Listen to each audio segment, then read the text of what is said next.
If you practice in a Japanese-style martial art, chances are you may have a Kamidana somewhere in your dojo.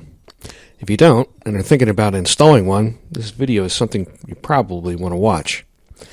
In this video, I'm going to talk about 3 common types of Kamidana and accessories you can add to your dojo or home.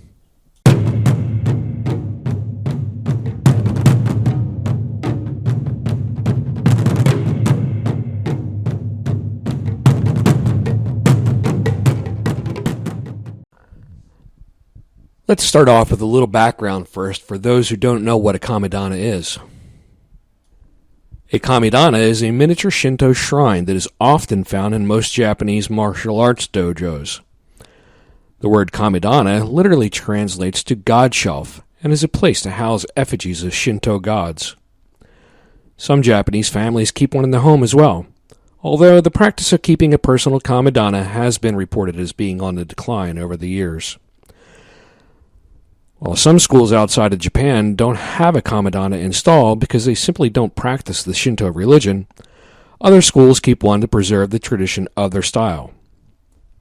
It's not a requirement, and nobody should think that because there isn't one installed in the dojo they are attending that things are being done wrong. Kamidana can range from very simplistic to very ornate designs with many accessories and decorations. There are no set rules as to what they should look like. However, the more ornate ones typically resemble a traditional Shinto shrine or jinja. There are some basic accessories that should be included if you're going to properly set up a Kamidana, and I will go over these in this video. The whole purpose of a Kamidana is to provide a place to house the Fuda, or talisman, of the enshrined deity or kami. Your Kamidana can house several Fuda at one time. The most common Fuda is one dedicated to Amaterasu Omakami, and other ones can be added for the local kami or gods. For martial arts practitioners, Sarutahiko no Okami is often sometimes added into the Kamidana. Fuda should be displayed in a certain order if you have multiple in your Kamidana. The Fuda should be replaced before the end of every year. The simplest form of Kamidana that we see is the Fuda Tate, or Fuda Stand. These are not overly ornate and serve the purpose well of displaying the Fuda, especially in areas with limited space. They vary in design and usually don't have any ornamentation. One of the common designs on the market has a Torii Gate on the front to keep the Fuda from sliding down. The Torii Gate is a wooden archway that you see all over Japan and usually at the entrance of a jinja or Shinto shrine. The Fuda is simply placed in the stand in its paper wrapping for display. Another type of Kamidana that we see is the box type and is very minimalistic in its design. These can vary in size from the size of a cell phone to something as big as a mantel clock. The Fuda is placed inside and is out of sight. The cover of the box can have an image of a Torii Gate printed or engraved on the front. This type of Kamidana can have a modern appearance and is especially suited for home use if that's the type of decor that you like. It is often unnoticeable to guests you may have over and doesn't draw a lot of attention. The last type of Kamidana that I'm going to go over is one that looks like a small building or a jinja. There are several styles on the market and their appearance can vary. There are single-door, 2-door, and 3-door that are commonly found. There are even some with up to 5 doors, but these are pretty rare.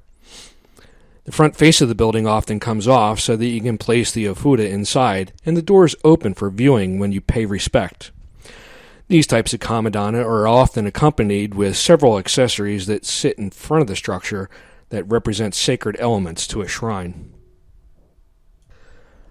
I'm not going to explain the significance of each of the various accessories in this video, but we'll give you an idea of some of the items that can be placed in front of the Kamidana. Some items that are essential to any Kamidana set would be the offering vessels, which are usually made out of white ceramic.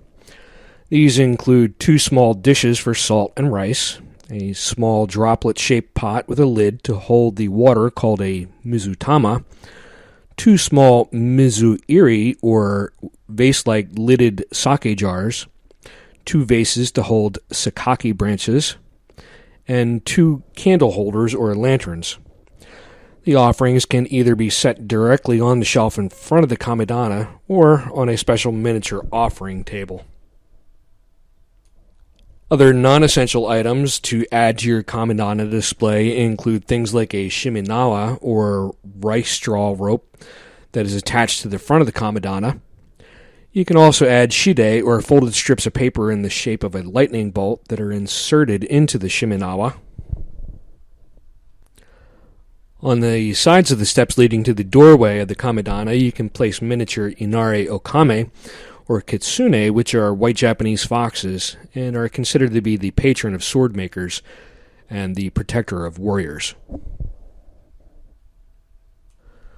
Also, in front of the stairs, you can place a miniature Shintai or sacred mirror on a stand. Other options would be a sword or a statue. A Torii Gate with or without shiminawa and shide are also common elements you can add. Typically, Torii Gates can be plain wood or painted red with black on the bottom of the legs and on the top part of the beam and mark the entrance to a sacred space. A pair of Komo Inu or lion dogs can be added to each side of the Torii Gate or the entrance of the Kamidana. These creatures are considered to be protectors and ward off evil spirits. Another decoration you can add is a purple curtain in front of the Kamidana with the Tomo or Mitsudomo crest. Because of the belief that nothing physical should be over the Kamidana and the Ofuda, which is not possible for a Kamidana indoors, the kanji Kumo, representing cloud, should be affixed to the wall or ceiling in an indoor space. During observances, you may want to make offerings of food in the form of mochi, or offer a hamaya, or demon-breaking arrow. Here are some important rules to try to follow when setting up your Kamidana. A Kamidana should not be set up at ground or at eye level. It should be above an ordinary person's eye level.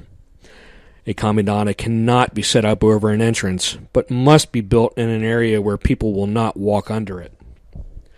When the Ofuda is enshrined in the Kamidana, the paper wrapping is removed. It is customary to offer water, liquor, and food in front of the Kamidana, which should be replenished regularly. Obviously, all the ritual meanings and significance of these items would take a very long time to explain and are too much to include in a short video. If you'd like to learn more about Shinto ritual, I've included links in the description to a few books that can help guide you on your path to understanding Shintoism. Also, I've included links to the items that I've described in this video if you would like to set up your own Kamidana or add to one that you may already have. Thank you for taking the time to watch this video, and I hope that it was helpful to you. I ask that you please help support this channel by clicking the subscribe button to be notified when a new video comes out. Also, be sure to like, comment, and share this video to help build our audience.